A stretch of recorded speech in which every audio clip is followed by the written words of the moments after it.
Hello guys. जैसा कि आप सभी जानते हैं कि ये प्रीपोज़िशंस की 4th वीडियो है आज। तो आज के इस वीडियो में हम जो पढ़ने जा रहे हैं, मैं उसकी ये हाइलाइट्स आपको दिखाने जा रहा हूँ। तो हम प्रीपोज़िशंस के बारे में पढ़ रहे थे, हम प्रीपोज़िशन टू के बारे में पिछली वीडियो में पढ़ रहे थे।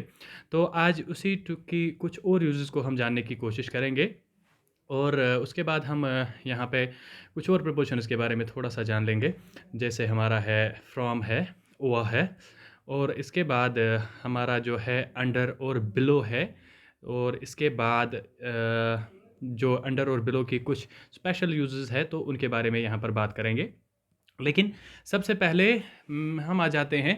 तो किसी ने ये क्वेश्चन कमेंट सेक्शन में किया था कि अगर हम ऐसे ये क्वेश्चन वहाँ पे था, take right dash the cross road, take right dash the cross road. तो एट द क्रॉस रोड इसमें आएगा। तो किसी ने क्वेश्चन ये पूछा था कमेंट सेक्शन में पिछले वीडियो में, तो मैंने सबसे पहले इसी को रिप्लाई करना चाहा। ये जो यहाँ पे ये क्रॉस रोड है, तो ये हमारा एक पॉइंट बनता है। तो पॉइंट के हिसाब से एक्चुअली मेरे कहने का मतलब ये है कि ये जैसे मैंने बोला था कि अगर हमें कहीं पे भी कोई स्मॉल प्लेस होगी, तो कोई स्मॉल प्लेस होगी तो उसके साथ हम ऐड का इस्तेमाल करते हैं। तो ऐड स्मॉल प्लेस के साथ इस्तेमाल करते हैं हम। तो ये पॉइंट जो है, जो ये क्रॉस रोड है, ये एक तरह का पॉइंट है और एक तरह की स्मॉल प्लेस है, तो इसके साथ एट ही इस्तेमाल होगा। जैसे कि मैं और एक एग्जांपल यहां पे लिख लेता हूं। I am waiting for the bus dash bus stop. तो कहां पे मैं वेट कर रहा हूं? मैं वेट कर रहा हूं बस के लिए। कहां पे? मैं बस स्टॉप पे। तो ये बस स्टॉप, हम यहाँ कोई लिखेगा हाँ ऑन आ सकता है यहाँ पे, तो नहीं आएगा, क्योंकि ये जो ये बस स्टॉप है ये एक पर्टिकुलर पॉइंट है। तो पर्टिकुलर पॉइंट है, एक छोटी सी जगह है, इसलिए यहाँ पे ऑन नहीं, इसलिए यहाँ पे एट आएगा। तो सिमिलर यहाँ पे भी यही वाला केस है।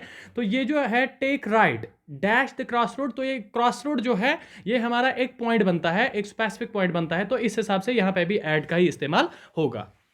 तो ये इस बारे में था जो किसी ने कमेंट सेक्शन में कुछ ये क्वेश्चन किया था। तो इसके बाद हम आगे चलते हैं अपने वीडियो में। तो यहाँ पे हमने क्या किया था, टू के बारे में बहुत सारी चीज़ें हमने जान ली थी। जैसे कि टू जो है वो हमें डायरेक्शन दिखाता है, तो डायरेक्शन के साथ इस्तेमाल होता है। और लीनियर जब मोशन होगी हमारी तो उस समय इस्तेमाल होता है। या इन्फिनेटिव के बारे में बात की थी, जो two plus base form of verb होता है हमारा। तो ये पिछले वीडियो में हमने इन सब चीज़ों के बारे में जाना। आज जो इस टू का और एक यूज है वो है कि ये हमें दिखाता है एंडिंग पॉइंट या लिमिट, जिसको हम बोलते हैं। जी हाँ। तो ये एंडिंग पॉइंट या लिमिट क्या चीज होती है? हाँ, यहां पे एग्जाम्पल में समझने की कोशिश करेंगे। जैसे यहां पे एग्जाम्पल में है, I do jogging from my house to the ground. तो यहां पे एक तो यहाँ पे फ्रॉम भी प्रपोजिशन है और यहाँ पे टू भी प्रपोजिशन है, लेकिन इस समय हम इस पे फोकस करने वाले हैं, टू पे। यहाँ ये क्यों आया यहाँ पे? क्योंकि अगर हम इस एग्जाम्पल की तरफ देखें तो मैं जॉगिंग स्टार्ट करता हूं तो मेरा एक बिगिनिंग पॉइंट रहता है, तो उसके लिए फ्रॉम का इस्तेमाल मैंने किया है, तो ये छोड़ दे आप यहाँ पे। लेकिन यहाँ पे तो मैं शुरू करता हूं अपने हाउस से और कहाँ जाता हूं, तो फिर ग्राउंड तक जाता हूं। तो ये ग्राउंड जो मेरा बनता है ये मेरा एंडिंग पॉइंट बनता है। तो जब आपको एग्जाम्स में ऐसे दिया हुआ हो कि आपको दो प्लेसेस के बारे में वहां ऐसे पूछा गया हो, तो एक उसमें से बिगिनिंग होगी, एक तो एंडिंग होगी। तो जो आपका एंडिंग पॉइंट होगा, जो आपकी एंड होगी वहां पे, तो उसके लिए आप प्रपोजिशन टू का इस्तेमाल करेंगे। तो ये प्रपोजिशन टू के बारे में था। तो उसके बाद हम यहां पे आ जाते हैं और एक एग्जाम्पल पे। The price of petrol will rise, ये एंडिंग दिखाने के लिए, the price of petrol will rise dash 100 rupees per litre. तो जो दाम है पेट्रोल का वो बढ़ेगा। तो कब कहां तक बढ़ेगा? तो वो बढ़ेगा 100 रुपए तक वो बढ़ सकता है। तो बढ़ सकता है कहां तक? 100 रुपए तक। तो ये यहां पे मार्क कर रहा है हमारा एंड पॉइंट, यानी एक लिमिट यहां पे मार्क कर रहा है। तो इसीलिए यहां पे भी प्रपोजिशन टू का इस्तेमाल हमने किया है। तो यहाँ पे और एक प्रपोजिशन पे आ जाते हैं। तो फ्रॉम इसके बाद आपको दिखता है यहाँ स्क्रीन पे। तो जो ये फ्रॉम आपने देखा यहाँ इस एग्जाम्पल में, आपने देखा होगा कि ये बिगिनिंग दिखाता है, यहाँ पे बिगिनिंग पॉइंट हमें दिखाता है। तो जो फ्रॉम हमारा है बिगिनिंग पॉइंट दिखाता है, जैसे यहाँ पे दिखाया था from my house to the ground. तो एंडिंग पॉइंट के लिए टू और बिगिनिंग पॉइंट के लिए फ्रॉम। तो बिगनिंग पॉइंट के लिए फ्रॉम। इसी तरह यहाँ पे भी इस एग्जाम्पल में अगर मैं ये बोल लूँ द ट्रेन रन्स, तो ट्रेन जो है वो चलती है कहाँ से, डैश जम्मू, तो जम्मू से चलती है डैश दिल्ली।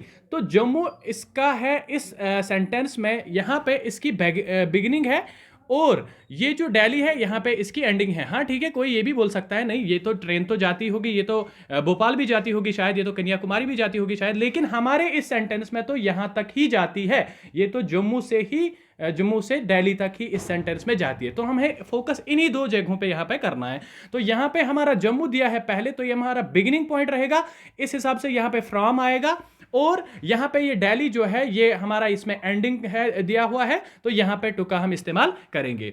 और इसके बाद ये जो हमारा फ्रॉम है और एक चीज़ के लिए इस्तेमाल होता है, वो होता है ये ऑरिजिन दिखाता है। तो किसी भी चीज़ का ऑरिजिन दिखाना हो, किसी भी शख्स का ऑरिजिन दिखाना हो, जैसे आपसे कोई पूछ सकता है, कोई सवाल कर सकता है वेयर आर यू फ्रॉम, तो आप कहाँ से हैं, तो आपका ऑरिजिन क्या है, कहाँ से आए हैं, तो आप उस सिंपल सी ये जवाब दे सकते हैं आई एम फ्रॉम कश्मीर, तो मैं कहाँ से हूँ, तो कश्मीर से हूँ। तो ये कश्मीर मेरा क्या है, तो ये कश्मीर मेरा ऑरिजिन है। तो कश्मीर यहाँ पे ऑरिजिन है, इसलिए यहाँ से यहाँ हम इस्तेमाल करेंगे कौन सा प्रीपोजिशन, तो यहाँ पे फ्रॉम का प्रीपोजिशन हम इस्तेमाल करेंगे। तो ये और एक यूज था फ्रॉम का।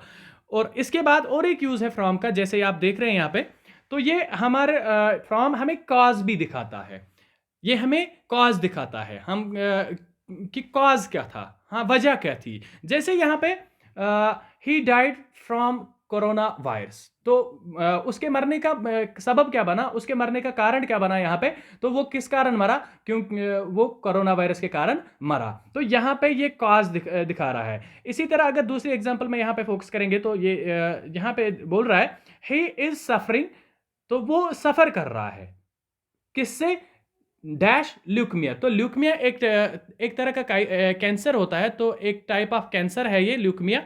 तो यहां दिखा रहा है ही इज सफरिंग डैश ल्यूकमिया, तो ये ल्यूकमिया जो है एक तरह की डिजीज है, तो कारण है, तो ठीक है, तो यहां पे हम फ्रॉम का इस्तेमाल करेंगे, तो यहां पे भी फ्रॉम का इस्तेमाल कर सकते हैं। और इसी तरह हम यहां पे कारण और एक बता सकते हैं, सम पीपल डाई, तो कुछ लोग मर रहे हैं, क्यों, कारण क्या है, फ्रॉम हंगर, तो क्योंकि भूख की वजह से, वो भूखमरी की वजह से मर रहे हैं।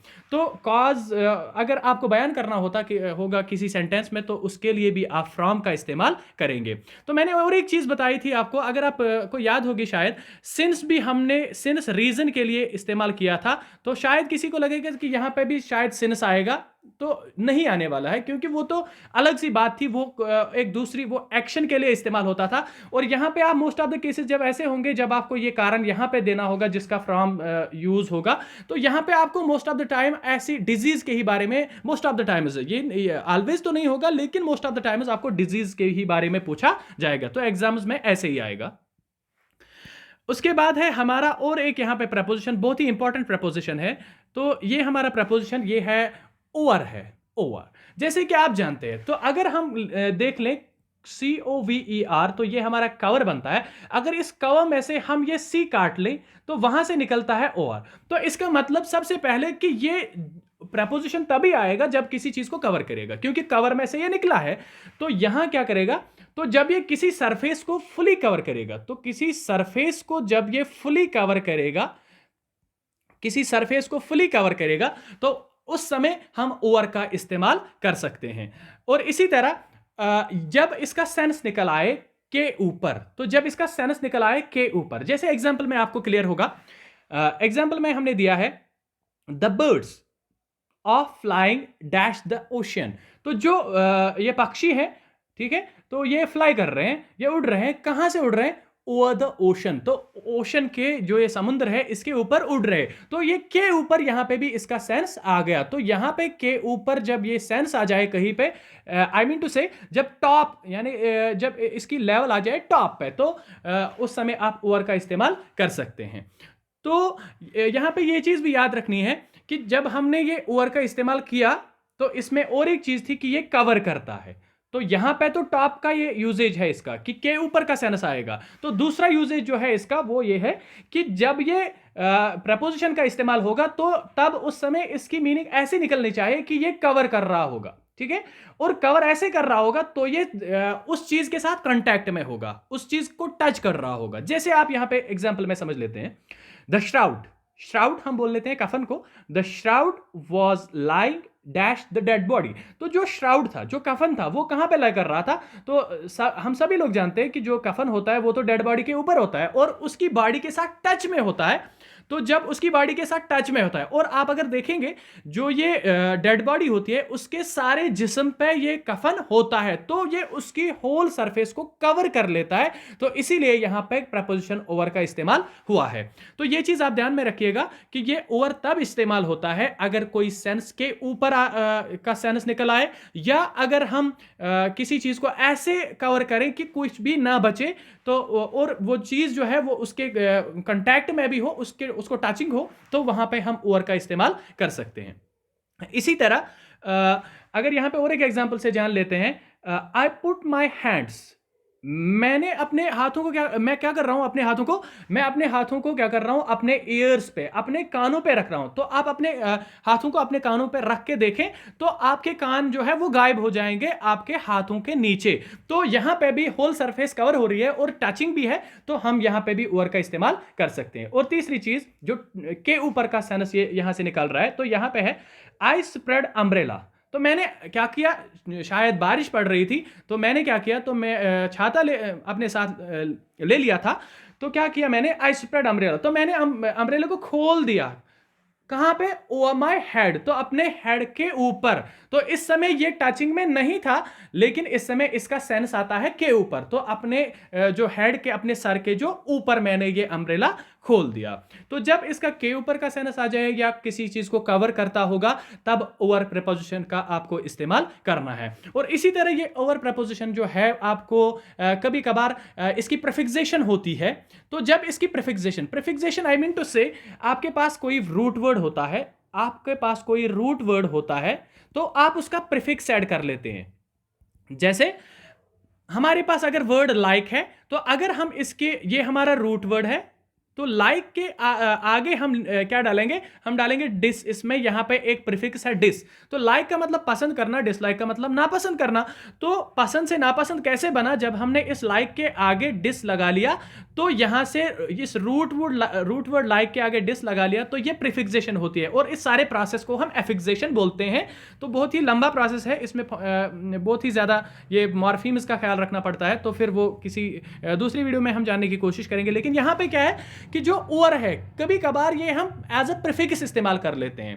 तो एज ए प्रीफिक्स जब, यानी कि रूट वर्ड के आगे जब हम इसको इस्तेमाल कर लेते हैं, तब इसकी मीनिंग निकल आती है टू मच, बहुत ही ज्यादा, बहुत ही ज्यादा। जैसे आप किसी को बोलते हैं ही वॉज ओवर एक्टिंग, वो बहुत ही ज्यादा क्या कर रहा था, ओवर एक्ट कर रहा था। यहां पे ओवर एक्टिंग, तो यहां पे ये एज अ प्रीफिक्स इस्तेमाल हुआ है। ऐसे ही ओवर प्राइसिंग, ठीक है, तो दाम बहुत ही ज्यादा था। या इसी तरह हम बोल सकते हैं ओवर क्राउडेड, तो बहुत ही ज्यादा वहां पे हुजूम था। तो ऐसे ये प्रीफिक्सेशन में भी इस्तेमाल होता है ओवर, ठीक है। तो इसके बाद ये ओवर जो है और सिचुएशंस पे इस्तेमाल होता है। मान लो अगर कभी कभार आपके पास ऐसे कोई एक नदी है, यहां से एक नदी है, ठीक है, तो ये नदी जो है इसमें पानी है, इसके नदी के ऊपर जो है एक ब्रिज है। तो आप अगर कहेंगे ही वेंट, तो ऐसे बोलेंगे he went dash the bridge, he went dash the bridge.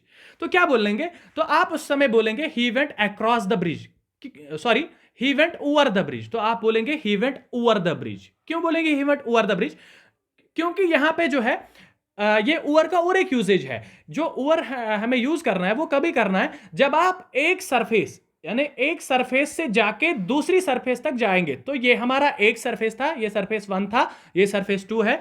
तो यहां से कोई बंदा आया, तो यहां से चला गया इस ब्रिज के ऊपर से, तो फिर सरफेस 1 से जाके कहां गया, सरफेस 2 तक चला गया। लेकिन ये किसके ऊपर चला गया, ये ब्रिज के ऊपर से चला गया। और नीचे इस ब्रिज के क्या था, ये इस नदी में पानी था। तो इसने क्या किया, ये पानी में नहीं उतरा, ये ब्रिज के ऊपर से चला गया। तब हम इस्तेमाल करेंगे he went over the bridge. अगर ये पानी में जाता, पानी में से तैर के जाता, या ऐसे ही पानी में से पैदल चला जाता, कम गहरी ये नदी होती तो पैदल चला था, तब हम बोल लेते he went across the stream. तब हम बोल लेते he went across the stream, क्योंकि वो उसी मीडियम में चला गया था जो पानी उसमें था। लेकिन यहां पे ये इस पानी में नहीं चला जाता है, यहां पे खाली क्या कर रहा है, एक सरफेस 1 से जाता है, ब्रिज के ऊपर से जाता है, तो फिर सरफेस 2 तक जाता है। जब कोई चीज ऐसे जाती है कि एक सरफेस से जाके दूसरे सरफेस तक जाती है, तो तब भी हम प्रपोजिशन ओवर का इस्तेमाल करते हैं। तो इसीलिए जब भी आपको ये ऐसे आएगा एग्जाम्स में, he went dash the bridge, तो आप लिख के आइएगा he went over the bridge, तो आपका क्वेश्चन ठीक हो जाएगा। ठीक है सर। तो उसके बाद ये जो प्रपोजिशन ओवर है, ये हमें दिखाता है, और एक चीज, ये हमें नंबर भी दिखाता है और ये हमें अमाउंट भी दिखाता है। कैसे? इसका सेंस आता है भाई वहां पे नंबर का या अमाउंट का, तो दिखाता है ये हमें नंबर या अमाउंट। कैसे? यहां पे एग्जांपल में समझ लेने की कोशिश करते हैं। ही वन इलेक्शन, तो उसने चुनाव जीता।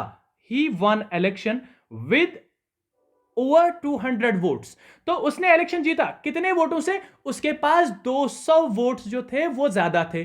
तो ये ओवर क्या मतलब हुआ? तो यहां पे इस ओवर का मतलब है ये 200 जो है ये हमारा नंबर है इस वक्त। तो यहां पे जो ओवर था ये नंबर का सेंस यहां पे दे रहा है। और यहां पे और एक चीज याद रखनी है कि यहां पे जो इसका नंबर देना है ये मोर बता रहा है। सेंस ऑफ मोर भी दे रहा है कि ज्यादा थे, तो सेंस ऑफ मोर भी दे रहा है कि ज्यादा थे, तो ज्यादा थे, तो 200 वोटों से उसने चुनाव जीता। इसी तरह दूसरे एग्जाम्पल में समझ लेंगे। वो 25% people in India use branded clothes, तो यहां पे क्या है, जो हमारे इंडिया में है 25% जो लोग हैं वो क्या कर रहे हैं, तो वो कह रहे हैं 25% पीपल जो क्या कर रहे हैं, यूज कर रहे हैं ब्रांडेड क्लॉथ्स। तो ये क्या दे रहा है, ये कोई संख्या बता रहा है। तो ऐसे कोई नंबर्स बताने हो, फिगर्स बताने हो, अमाउंट बताना हो, तो उसके लिए भी प्रपोजिशन ओवर का इस्तेमाल होता है। और एक चीज जान लेनी है, वो क्या है, तो ये जैसे मैंने यहां पे बोला था मोर देन के सेंस में भी इस्तेमाल होता है। और यहां पे मोर देन पर्टिकुलर नंबर और लिमिट, तो किसी number, more than particular number, किसी नंबर के मतलब ज्यादा होना या वो एक लिमिट होना, वही तक होना। तो इस सेंस में भी ये प्रपोजिशन का इस्तेमाल प्रपोजिशन ओवर का इस्तेमाल होता है। जैसे कि यहां एग्जांपल में हम समझने की कोशिश करते हैं। शी कुडंट अप्लाई, वो अप्लाई नहीं कर पाई। क्यों नहीं कर पाई? एज शी वॉज, क्योंकि वो क्या हुई थी, ओवर द एज लिमिट। तो एज लिमिट, सपोज हमारा जो एक एज लिमिट था वो 37 ईयर्स था, ठीक है, तो वो अप्लाई नहीं कर पाई। तो ये हमारा लिमिट था एज का, तो ये लिमिट था एज का 37 ईयर्स। अब उसने अप्लाई करना चाहा लेकिन नहीं कर पाई। क्यों नहीं कर पाई? क्योंकि उसने ये लिमिट जो थी वो क्रॉस की थी। तो यहां पे इसीलिए प्रपोजिशन ओवर का इस्तेमाल हुआ। तो ऐसे ही अब यहां पे आया शी कुड नॉट अप्लाई, उसने वो अप्लाई नहीं कर पाई एज शी वाज ओवर, क्योंकि उसने वो लिमिट क्रॉस की थी, क्योंकि वो मोर देन द एज थी, अप्रोप्रिएट एज जो उसके लिए रिक्वायर्ड एज थी। तो इस सेंस में प्रपोजिशन ओवर का इस्तेमाल होता है। इससे हम आगे चलेंगे। तो यहां पे और एक हमें प्रपोजिशन दिया है, ये है अबव। समटाइम्स क्या होता है कि ये जो अबव प्रपोजिशन होता है ये इंटरचेंजेबली यूज होता है विद ओवर।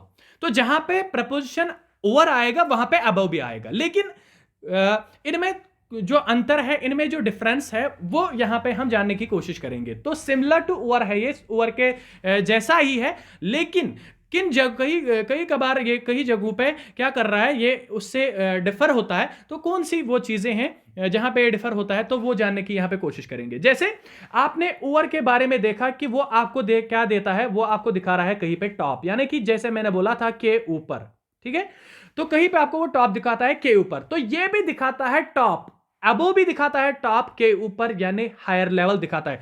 तो इसमें कंपैरिजन क्या रहा, तो फिर हम क्या लिखें, अबो लिखें कि ओवर लिखें।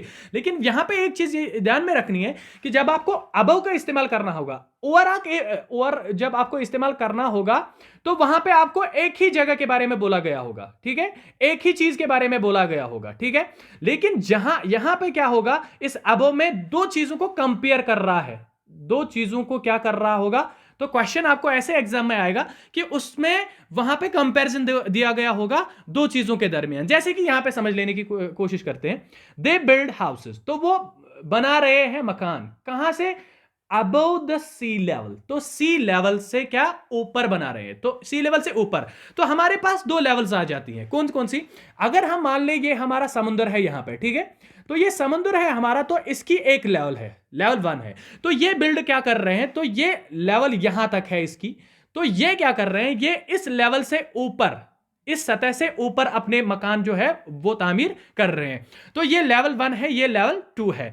तो इन दोनों का कंपैरिजन इसने करा है कहां पे, इस सेंटेंस में, they build houses above the sea level. तो यहां पे अबव का क्यों इस्तेमाल हुआ, क्योंकि इसमें दो चीजें थी, एक तो थी सी लेवल और दूसरी थी हाउस की लेवल। तो लेवल हाउस की भी थी और सी लेवल दूसरी थी, तो दो लेवल्स को कंपेयर किया। तो जब भी कोई दो चीजों को कंपेयर करता है उनकी ऊंचाई दिखाने के लिए, तो आप एग्जाम में उस समय कौन सा ये प्रपोजिशन इस्तेमाल कर सकते हैं, तो वहां पे जाके अबव का इस्तेमाल कर सकते हैं। तो ओवर में ये कंपैरिजन नहीं होता है, लेकिन अबव में कंपैरिजन दो ऊंचाइयों के दरमियान कंपैरिजन होता है। इसी तरह ये हमें दिखाता है, ये जो यहां पे जो ये ऊंचा दिखाना, यहां पे ये अबव का जो यूजेज है, इसमें और एक चीज याद रखनी है आपको। यहां पे कोई दूसरा यूजेज है इसका कि इसमें कोई कांटेक्ट नहीं होता। जैसे ऊपर में आपने देखा था, वहां पे तो कांटेक्ट होता था क्योंकि वो फुली कवर करता था, तो फिर वो उस चीज को टच में भी रहता था। लेकिन यहां पे टच की जरूरत नहीं है, यहां पे कोई चीज ऐसे ही हो सकती है। जैसे कि अगर मैं आपको बोल लूं, आप अपने हाथ उठाएं और अपने क्या कर रहे हैं, आप अपने हाथों का अपने सर के ऊपर से उठाएं, तो आप ऐसे उठा सकते हैं अपने सर के ऊपर से, ठीक है। तो आप कहीं पे अपने सर को टच नहीं करेंगे, तो आप बोलेंगे आई कैन, तो ऐसे बोल सकते हैं, I can raise my head, I can raise my hand above my head. तो I can raise my hand above my head, तो मैं अपने सर के ऊपर अपना हाथ फेर सकता हूं। इसका मतलब कि इस समय ये टच की जरूरत नहीं होगी। या दूसरी एग्जांपल यहां पे, रेज योर हैंड, आप अपना हाथ उठाएं कहां पे, अबव योर हेड, तो आपके सर के ऊपर उठाए, लेकिन यहां पे कांटेक्ट नहीं आएगा। तो कांटेक्ट नहीं आता है ओवर से, इसी तरह ये ओवर से फिर क्या करता है, उससे कंट्राडिक्ट करता है, उससे डिफर होता है।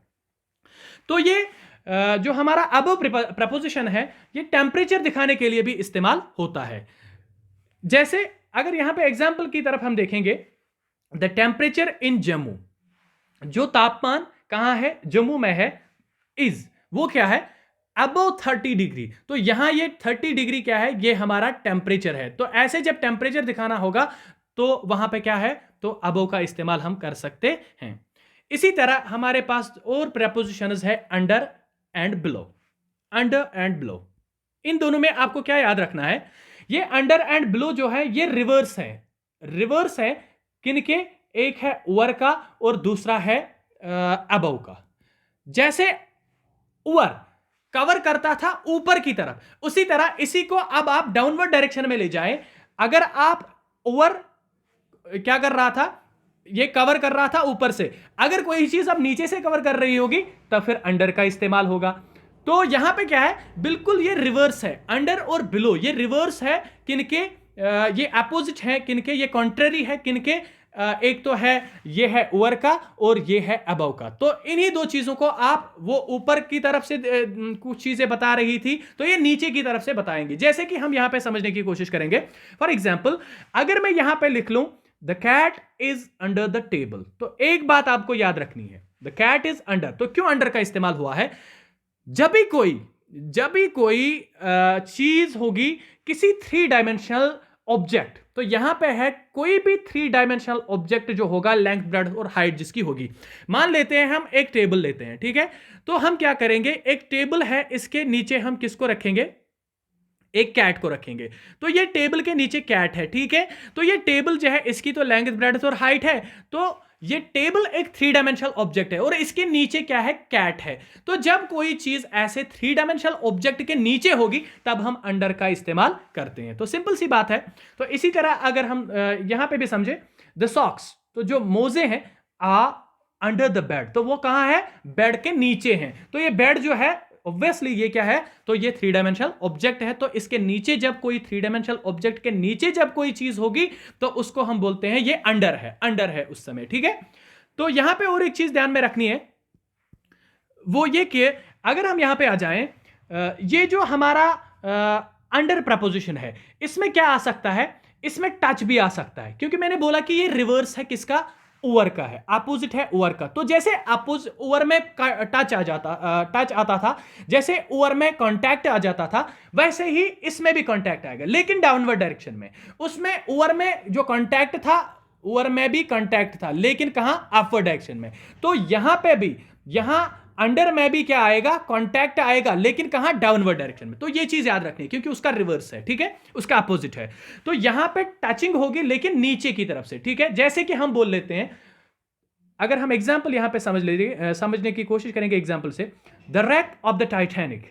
तो जो मलबा है किसका, टाइटैनिक, जहाज सभी जानते हैं, ठीक है। The rack of the Titanic still remains, तो वो अभी भी क्या है, the rack of the Titanic still remains, अभी भी है कहां, अंडर द सी। तो अभी भी किसके अंदर है, सी के अंदर है, ठीक है। तो इसके नीचे है, तो यहां पे क्या आ जाता है, तो ये सी जो है इसने फुली कवर किया है किसको, इस टाइटैनिक के रैक को, इसके जो इसका ढेर लगा हुआ है टाइटैनिक का समुद्र में, तो उसके ऊपर क्या है, ये सारा का सारा जो है समुद्र का पानी है, तो उसको कवर किए बैठा है। तो इसलिए यहां पे कौन सा प्रपोजिशन इस्तेमाल होगा, तो अंडर का प्रपोजिशन इस्तेमाल होगा। इसी तरह जो ये अंडर प्रपोजिशन है हमें क्या दिखाता है, ये हमें एज भी दिखाता है, ठीक है। तो एज कैसे, जैसे हम यहां पे एग्जांपल में समझने की कोशिश करेंगे, दे हैव 2 चिल्ड्रन, उनके 2 बच्चे हैं, किस एज ग्रुप के, अंडर द एज ऑफ 5। इसका मतलब अभी वो 5 साल के भी नहीं है, उनके 2 बच्चे हैं, लेकिन किस एज के अंडर, 5 साल के अंडर, ठीक है। तो इसका मतलब वो 5 साल के नहीं है, उससे नीचे है, ठीक है। तो यहां पे एज दिखाने के लिए ये क्या हुआ है, इस्तेमाल हुआ है, कौन सा प्रपोजिशन, अंडर प्रपोजिशन। तो एज दिखाने के लिए भी इस्तेमाल होता है। इसी तरह यहां पे आ जाएंगे, ये अंडर जो है प्रपोजिशन हमारा, ये और एक चीज हमें दिखाता है, वो है ये हमें सिचुएशन दिखाता है, या हम दूसरे अल्फाज में बोल सकते हैं, दूसरे शब्दों में बोल सकते हैं, ये हमें दिखाता है स्टेट ऑफ माइंड।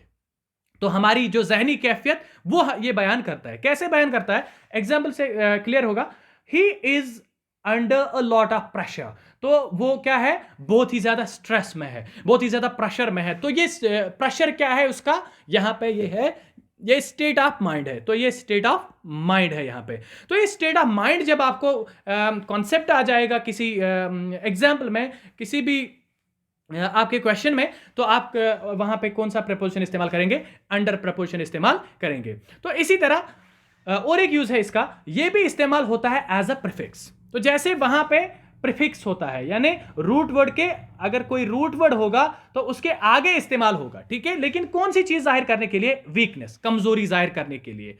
तो उस समय क्या होता है, उस समय इसकी मीनिंग थोड़ी चेंज हो जाती है, ये चेंज्ड मीनिंग देता है, तो उस समय इसकी मीनिंग चेंज हो जाती है, ठीक है। और उस समय इसको ऐसे लिखना होता है, तो ये उस समय क्लोज्ड कंपाउंड वर्ड लिखना होता है, क्लोज्ड कंपाउंड वर्ड। तो ये क्या चीज होती है, क्लोज्ड कंपाउंड वर्ड, क्योंकि हमारे पास जो वर्ड्स होते हैं वो बहुत टाइप्स के होते हैं। जैसे हमारे पास वर्ड्स होते हैं, एक तो होते हैं सिंपल वर्ड्स होते हैं, एक तो होते हैं कंपाउंड वर्ड्स होते हैं, और कॉम्प्लेक्स वर्ड्स होते हैं, ठीक है। तो इनमें से ये वाला टाइप जो है कंपाउंड वर्ड, तो इस पे आ जाते हैं। तो कंपाउंड वर्ड हमारा क्या है, कंपाउंड हमारा वर्ड है जो 2 वर्ड्स को मिला के बनता है। जैसे कि यहां पे है अंडर और वेट, तो इन दोनों को मिला के क्या बना है, अंडरवेट। तो लेकिन जब प्रपोजिशन का इस्तेमाल होगा एज अंडरवेट, तो फिर हम इसको ऐसे नहीं लिखेंगे, इसमें स्पेस नहीं छोड़ेंगे, क्योंकि ये वाला जो है, अगर मैं इसको ऐसे लिख लूं स्पेस के साथ, तो ये बनेगा ओपन कंपाउंड वर्ड, इसको बोलते हैं ओपन कंपाउंड वर्ड, ठीक है। अगर क्या करेंगे, अगर हम इसको लिखेंगे अंडर, फिर डैश सॉरी हाइफन लिखेंगे, फिर लिखेंगे वेट ऐसे, तो फिर ये बनता है कौन सा वर्ड, ये बनता है हाइफिनेटेड कंपाउंड वर्ड, ठीक है। लेकिन अगर हम इसको ऐसे लिखेंगे अंडर वेट, तो इसमें जगह नहीं छोड़ी हमने, तो ये क्लोज्ड कंपाउंड वर्ड बना। तो यहां पे अंडर का ये यूज है कि ये कभी कभार एज अ प्रीफिक्स इस्तेमाल होता है। तो एज अ प्रीफिक्स जब इस्तेमाल होता है, लेकिन उस समय इसका क्या होता है, उस समय इसको as a closed compound word फिर आपको लिखना होता है। अगर कोई इसको as a open compound word लिखेगा, तब जाके ये शायद कोई और मीनिंग दे सकता है, ठीक है। तो यहां पे क्या है, यहां पे हमें यही बात याद रखनी है कि यहां पे फिर ये कौन सा वर्ड बनता है, ये क्लोज्ड कंपाउंड वर्ड यहां पे बनता है। तो कभी कभार ये अंडर जो है इस हिसाब से भी इस्तेमाल होता है कि ये एज अ प्रीफिक्स इस्तेमाल होता है, क्या चीज दिखाने के लिए, वीकनेस दिखाने के लिए। जैसे एग्जांपल में समझने की कोशिश करेंगे, ही इज अंडरवेट, तो वो क्या है, अंडरवेट है, यानी उसका वजन बहुत कम है, उसके हिसाब से जितना होना चाहिए था उतना तो नहीं है, तो यहां पे ये उसकी वीकनेस है। तो इस सेंस में भी इस्तेमाल होता है ये अंडर, लेकिन क्लोज्ड कंपाउंड वर्ड आएगा एज अ प्रीफिक्स उस समय। तो इसी तरह don't under estimate my skill, तो मेरा जो हुनर है उसको आप अंडर एस्टिमेट मत कीजिए। तो डोंट अंडर एस्टिमेट, कोई किसी को बोलता है, किसी ने किसी को बोला नहीं आपको तो कुछ भी नहीं आता है सर, तो आप क्या बोलते हैं, डोंट अंडर एस्टिमेट। तो मुझे आप अंडर एस्टिमेट मत कीजिए, मुझे आप कमजोर मत समझिए, मुझे आप ऐसे मत ये ताना मत लगाएं कि मुझे शायद नहीं आता। तो ऐसे ये प्रीफिक्सेशन में अंडर इस्तेमाल होता है। तो यहां पे फिर हम फिर से आ जाएंगे इस अंडर प्रीपोजिशन के बाद यहां पे जो हमने छोड़ा था, बिलो प्रपोजिशन हमारा यहां पे। तो जैसा अंडर प्रपोजिशन हमारा ये ओवर का रिवर्स था, ओवर का अपोजिट था, वैसे ही यहां अबव का जो अपोजिट है हमारा वो है बिलो। तो बिलो अबव का अपोजिट है, कॉन्ट्ररी है। इसका मतलब जो बिलो के यूजेस थे वो जो अबव के यूजेस थे वो ऊपर की दिशा में थे। अगर उसी अबव के यूजेस हम डाउनवर्ड डायरेक्शन में लेते हैं तो क्या होता है, तो हमें बिलो की यूजेस वहां पे मिलेंगी। जैसे यहां पे हम देख लेते हैं, गाइस, अगर हम यहां पे देखें ही थ्रीव द लेटर, ठीक है, he threw the letter below the door. तो आपने देखा था एबो में क्या था, जब एबो इस्तेमाल होता था तो वहां पे कोई कांटेक्ट नहीं होता था, नो कांटेक्ट, ठीक है, तो वहां पे कोई कांटेक्ट नहीं होता था, वहां पे कोई टचिंग नहीं होती थी। तो same is the case here, तो यहां पे भी कांटेक्ट और कांटेक्ट या टचिंग नहीं होगी, लेकिन वो अपवर्ड डायरेक्शन में था, ये डाउनवर्ड में होगा। तो ही थ्रीव द लेटर, तो उसने खत जो है वो फेंका, अंदर की तरफ फेंका, लेकिन कहां से, बिलो द डोर। इसका मतलब वो डोर को टच नहीं किया होगा, ठीक है, तो ये इसका मतलब कहने का है। तो इसी तरह ये जो बिलो है और एक जगह इस्तेमाल होता है, जैसे यहां पे बिलो किसके सेंस में इस्तेमाल होता है, ये लेस देन के सेंस में भी इस्तेमाल होता है। लेस देन और लोअर, कम के सेंस में इस्तेमाल होता है, लोअर इन लेवल के सेंस में इस्तेमाल होता है, या लेस देन, कम, ठीक है। तो एग्जाम्पल से क्लियर होगा, the sun disappeared below the horizon, तो जो सूरज है वो गायब हो गया, कहां, बिलो द हॉराइजन, तो जो हॉराइजन था उसके नीचे, ठीक है, तो ये लोअर दिखा रहा है यहां पे, तो ये लोअर दिखा रहा है, तो फिर बिलो का तो इस्तेमाल होगा ही होगा। तो इसी तरह लेस देन अगर दिखाना हो, लेस देन, तो जैसे यहां पे लिखा है टेम्परेचर्स वेयर, तो जो टेम्परेचर थे, जो तापमान था वो क्या था, where below normal all week, तो पूरा हफ्ता क्या चला, जो टेम्परेचर था वो चला लेस देन, वो बिलो चला, यानी लेस देन चला नॉर्मल, जो नॉर्मल टेम्परेचर रहता था। तो इस सेंस में भी बिलो का इस्तेमाल होता है। तो कैसे इसका इस्तेमाल होता है, एक तो होता है कि ये डाउनवर्ड डायरेक्शन में वैसे ही इस्तेमाल होता है जैसे अबो इस्तेमाल होता है, और दूसरी चीज ये बिलो इस्तेमाल होता है जब कोई टचिंग नहीं होगी या कांटेक्ट नहीं होगा, लेकिन डाउनवर्ड डायरेक्शन में। और तीसरा जो है ये हमें दिखाता है लेस देन या लोअर लेवल भी दिखाता है, ठीक है। तो और एक इसकी यूजेज है वो यहां पे है बिलो के बारे में। जैसे मैं एक यहां पे वॉल लेता हूं, तो जैसा आपको दिख रहा है यहां पे भी एक वॉल है, ठीक है, तो मैं क्या प्लेस कर रहा हूं, मैं यहां पे एक फोटो प्लेस कर रहा हूं, और यहां पे भी और एक फोटो प्लेस कर रहा हूं, तो यहां पे एक फोटो और यहां पे एक फोटो, ठीक है। ये वॉल है, ये हमारा दीवार है, ठीक है। तो इस दीवार पे मैंने 2 फोटो लगाए हैं, ठीक है। तो फिर मैंने कहा द ग्रीन फोटो, तो ये वाला ग्रीन फोटो जो है, ये वाला नीचे वाला, the green photo is below the blue one, तो ये कहां है, ये इस ब्लू वाले से, तो ये वाला हमारा ब्लू है, तो ये वाला ग्रीन है, तो इस ब्लू वाले से नीचे है। लेकिन क्यों मैंने बिलो इस्तेमाल यहां पे बिलो का क्यों इस्तेमाल किया, क्योंकि अगर हम देखेंगे यहां पे जो ये दोनों चीजें हैं वो सेम है, ये भी फोटो है, ये भी फोटो है, एक तो हुई ये चीज। दूसरी चीज जो यहां पे है वो ये है कि ये एक ही सरफेस पे है, दोनों एक ही सरफेस पे है, या एक ही प्लेन हम कह सकते हैं। देखें यहां पे ये वाला जो फोटो है ये भी इसी वॉल पे है और ये भी इसी वॉल पे। तो जब कोई दो चीजें ऐसे हो कि एक ही प्लेन पे हो, एक ही सरफेस पे हो, तो जब उनके बारे में कहा गया हो तब हम कहेंगे कि ये जो ये वाली है इसके बिलो है। तो ये बिलो का और एक यूजेज है, यानी एक ही सरफेस पे जब दो चीजें होंगी, कोई भी दो चीजें होंगी एक ही सरफेस पे, एक ही प्लेन पे, तो फिर वो उसके बिलो आएगा, उसके अंडर नहीं आएगा। अगर मैं एग्जांपल में यहां पे देता हूं, फॉर एग्जांपल अगर ये हमारा वॉल है, तो यहां पे एक फोटो है और मैं यहां पे एक बॉक्स रख देता हूं, ठीक है। तो गाइस उस समय मैं क्या कहूंगा, अगर मैं उस समय बोलूंगा ऐसे, the box is dash the photo, तो क्या बोलूंगा, तो यहां पे मैं बिलो नहीं बोलूंगा, क्यों?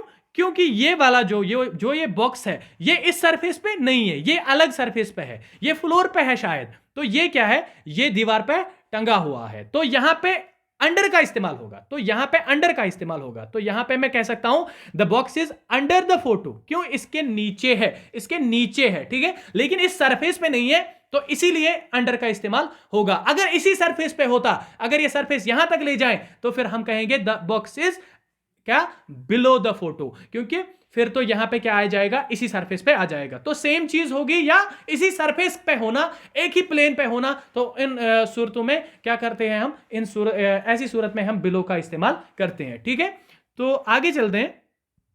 ये जो बिलो है, ये हमें दिखाता है थिंग्स दैट आर लेटर, वो चीजें जो बाद में आने वाली है, जैसे कि आप अगर मैं आपको कोई पीडीएफ दे दूं, उसमें कुछ मैं इंस्ट्रक्शंस पहले दे दूं, तो फिर आपको पहले ही बोलूंगा, ठीक है, आप पहले क्या करें, कोई फॉर्म मैंने पीडीएफ में दिया, तो पहले मैंने उसकी क्या किया है, इंस्ट्रक्शंस लिखी है, तो मैं पहले वार्निंग लिख लेता हूं, पहले ही उसके सबसे आगे तो क्या लिख लेता हूं कि आप करें पहले एक चीज, रीड द इंस्ट्रक्शन, तो पहले पढ़ेंगे इंस्ट्रक्शंस बिलो जो दी गई है, कहां, नीचे, तो यहां पे दो हिसाब से ये बिलो का इस्तेमाल हुआ है, read the instruction before you start, तो इंस्ट्रक्शन क्या करें, तो इंस्ट्रक्शन पहले पढ़े, क्या करने से पहले, स्टार्ट करने से पहले, ठीक है।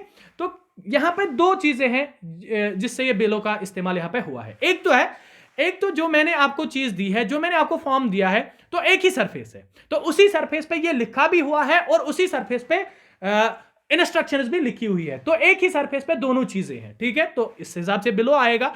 और दूसरी जो चीज है यहां पे लेटर थिंग है, तो पहले ये मैंने दिया है कि आप ये करें, उसके बाद रीड द इंस्ट्रक्शन बिलो, तो पहले आप ये चीज जो इंस्ट्रक्शन इनको पढ़ ले, उसके बाद स्टार्ट करें, तो पहले क्या है, इसके बाद जो स्टार्ट आएगा, तो ये लेटर थिंग है, तो लेटर थिंग को ऐसे जब आपको दिखाना हो तो बिलो से दिखाएंगे, तो यहां पे बिलो का प्रीपोजिशन जो है वो इस्तेमाल होगा।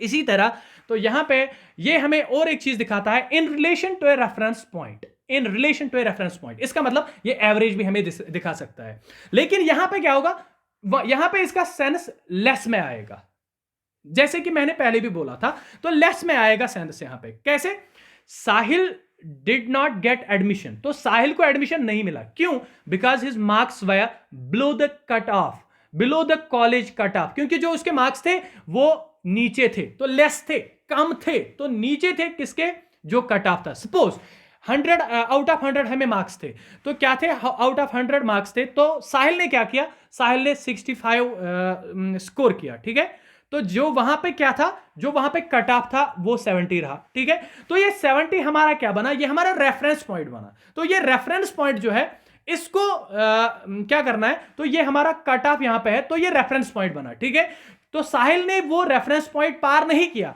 उसके जो मार्क्स थे वो इस रेफरेंस पॉइंट से कम थे, तो इस रेफरेंस पॉइंट की रिलेशन दिखाने के लिए, तो इसके लिए हम इस्तेमाल कर सकते हैं कौन सा प्रपोजिशन, बिलो का प्रपोजिशन इस्तेमाल कर सकते हैं। तो गाइस इस वीडियो में थोड़ी सी ये हाइलाइट्स फिर से देखते हैं, थोड़ा सा रिवीजन हो जाएगा। तो प्रीपोजिशन टू के बारे में हमने जाना कि डायरेक्शन, लीनियर मोशन, इन्फिनिटिव के बारे में, एंडिंग पॉइंट हमें दिखाता है जैसे यहां पे देखा, इसी तरह फ्रॉम हमें बिगिनिंग दिखाता है किसी पॉइंट की, ऑरिजिन दिखाता है हमें, कोई कॉज दिखाता है हमें, ठीक है, तो ओवर का प्रीपोजिशन है हमारे पास, तो ये हमें दिखाता है कोई सेंस जो जिसमें सेंस निकल आए के ऊपर, या ये हमें कवरिंग के बारे में बता देता है, या ये हमें वो चीज बता देता है जब कोई चीज कांटेक्ट में हो एक दूसरे के, या ये एज ए प्रीफिक्स भी इस्तेमाल होता है, या ये हमें क्या दिखाता है, एक सरफेस से दूसरे सरफेस तक हम जब जाएंगे, एक सरफेस को दूसरी सरफेस तक ये जाने का सिलसिला जो है उसके लिए भी ओवर का इस्तेमाल होगा, ब्रिज के ऊपर से, तो नंबर भी हमें दिखाता है, अमाउंट भी हमें दिखाता है ये प्रपोजिशन ओवर, और इस तरह ये हमें और एक चीज दिखाता है, मोर देन पर्टिकुलर नंबर और लिमिट हमें दिखाता है, ठीक है, जहां पे कोई लिमिट किसी ने क्रॉस की होगी, जैसा कि एज के बारे में मैंने कहा था यहाँ पे। उसके बाद हमने किया था अबो का प्रपोजिशन, तो ये इसका रिवर्स मैंने ये अबो का प्रोपोर्शन सॉरी, तो ये सिमिलर टू ओवर हमने बताया था, हायर लेवल के लिए इस्तेमाल होता है, कंपैरिजन होता है, इसमें टच नहीं आता। टेम्परेचर हम ये टेम्परेचर के साथ भी इस्तेमाल हो सकता है। और इसी तरह अंडर और बिलो के बारे में एक बोला था, ये ओवर और अबव के बिल्कुल रिवर्स है, इसके इनके अपोजिट है। जैसे यहाँ पे हमने बोला था कि टॉप को दिखाता है और कोई चीज़ जो 3 डायमेंशनल ऑब्जेक्ट के नीचे हो उनको दिखाता है अंडर, या किसी चीज़ को कवर किया हो नीचे से तो फिर उसको अंडर दिखाता है, एज दिखाता है। और एक चीज़ दिखाता है यहाँ पे, वो क्या है, तो ये कोई कंट्रोल आर गाइडेड बाय, तो कंट्रोल आर गाइडेड बाय का सेंस जब निकल आए तो अंडर उस समय भी इस्तेमाल होता है, जैसे कि the cafe is under new management. तो आजकल क्या आजकल जैसे आप यहाँ पे और एक एग्जांपल से ये आपको समझ में आ सकता है, जैसे म्यांमार रिसेंटली क्या एक डेवलपमेंट हुई है कि म्यांमार जो है, तो म्यांमार जो आर्मी के अंडर चला गया है, आर्मी के कंट्रोल में चला गया, तो हम ये ऐसे बोल सकते हैं म्यांमार इज, तो ऐसे बोल सकते हैं हम, Myanmar is under the army control now, तो वो अंडर द आर्मी कंट्रोल चला गया है, दैट इज किसी के कंट्रोल में आ जाना या किसी के गाइड में आ जाना, ठीक है। तो ऐसे भी हम इस्तेमाल कर सकते हैं इस अंडर प्रपोजिशन का। उसके बाद अंडर इस्तेमाल होता है सिचुएशन के लिए भी, स्टेट ऑफ माइंड भी दिखाता है, और प्रीफिक्स भी इस्तेमाल होता है, तो फिर क्लोज्ड कंपाउंड वर्ड आ जाता है। और बिलो का, और बिलो के कुछ यूजेस थे हमारे, वो रिवर्स ऑफ अबव था, इसमें कॉन्टैक्ट नहीं आता है, लेस देन और लोअर का सेंस आता है इसमें, टेम्परेचर दिखाने के लिए भी इस्तेमाल होता है लेकिन लेस के सेंस में इस्तेमाल होता है। इसी तरह ये हमें कोई चीज़ दिखाता है जब सेम सरफेस या प्लेन पे हो, या कोई चीज़ ऐसी जो बाद में आ जाए, थिंग्स दैट आर लेटर, या किसी रिलेशन टू रेफरेंस, किसी रेफरेंस पॉइंट के रिलेशन में आता है। तो गाइज आज के लिए इतना ही, बाय।